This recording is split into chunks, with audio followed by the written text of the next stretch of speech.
Assalamualaikum warahmatullahi wabarakatuh. Buya, saya mau berkonsultasi tentang jodoh. Dulu saya berkomitmen dengan seorang ikhwan untuk sama-sama serius. Di awal komitmen itu saya minta restu keluarga. Awalnya direstui. Seiring berjalannya waktu, ujian demi ujian silih berganti. Dari ayahnya yang sakit lalu meninggal, disusul lagi saudaranya. Saya sakit setahun. Niat baik kami tertunda bertahap sampai kami terus menabung dikarenakan jarak kami yang lumayan jauh. Saya di Kalimantan Barat, dia ada di Kalimantan Tengah. Saya bungsu dari 3 bersaudara, dia juga bungsu dari 3 bersaudara.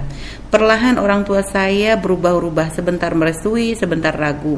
Terlebih lagi melihat perkembangan usaha kecil-kecilan saya mulai berkembang. Awalnya dia hendak menunggu, namun kami terhalang keadaan. Dia tinggal berdua bersama ibunya, jadi hendak segera menikah. Sedangkan keadaan keluarga kami masih belum stabil. Yang ingin saya tanyakan ialah, apakah ujian-ujian ini adalah tanda kami tidak berjodoh, Bu ya? Atau hanya ujian-ujian sebelum menikah?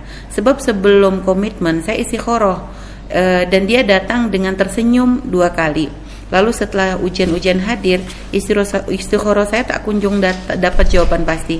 Kadang ada hal-hal yang semakin meyakinkan saya untuk bertahan, seperti dari segi agamanya dan caranya menasihati, namun kadang pula ada hal-hal yang meragukan.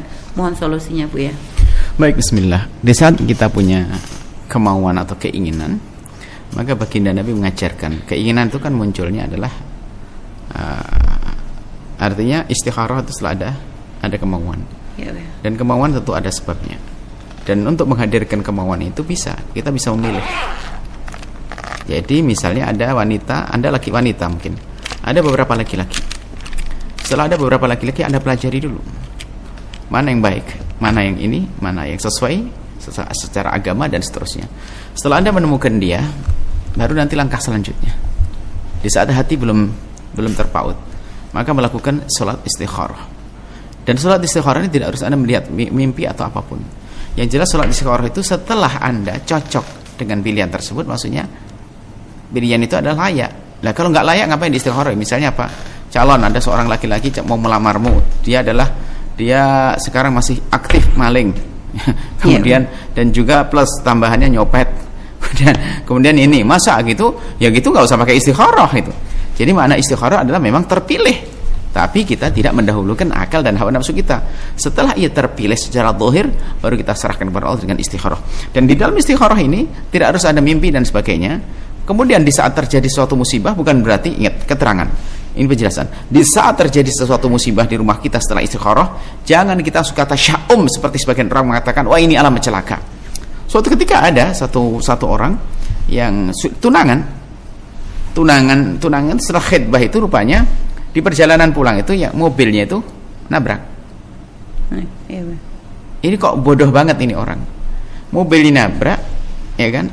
Ini keluarga perempuan. Mobilnya nabrak, langsung minta diputusin. Kenapa? Dianggap tanda jelek. Masya Allah. Ya rugi laki-lakinya laki-laki yang baik, sangat soleh, dan dia adalah laki yang ini. Cuman gara-gara meyakini omongan semacam ini, waduh ini alamat celaka, ini langsung minta dibatalin. Justru kalau orang beriman bisa jadi ini adalah untuk menjadi tambah. Allah akan beri ujian, dengan ujian ini maka akan semakin istimewa, bisa jadi. Kok malah tasya'um, berprasangka buruk kepada Allah, maka ya rugilah dia, sehingga dibatalin ya kayaknya. Sudah batalin akhirnya jadi retak.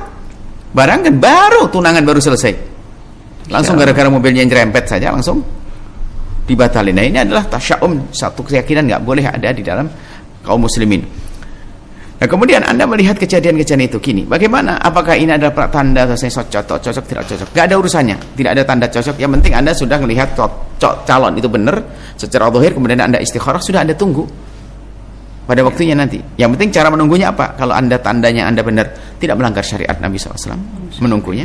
Anda menanti dengan adab, dengan akhlak, dengan iman, dengan kebaikan, maka di saat itulah maka pada akhirnya nanti itu yang akan menjadi apa yang Allah pilihkan. Bisa jadi karena Allah sayang kepada seseorang, padahal sudah berencana macam-macam, dibatalin oleh Allah. Tapi pembatalannya adalah demi kemaslahatan dia, Allah yang lebih tahu tentang apa yang kita butuhkan, seperti itu. Kalau misalnya tadi dilanjut dengan kadang komunikasi dan sebagainya, tapi masih dengan adab-adabnya, itu gimana, Bu ya? Itu perlu kejujuran, sebab Anda dan dia itu main plus itu kadang-kadang nyala mendadak. Jadi kita harus waspada dalam demikian itu.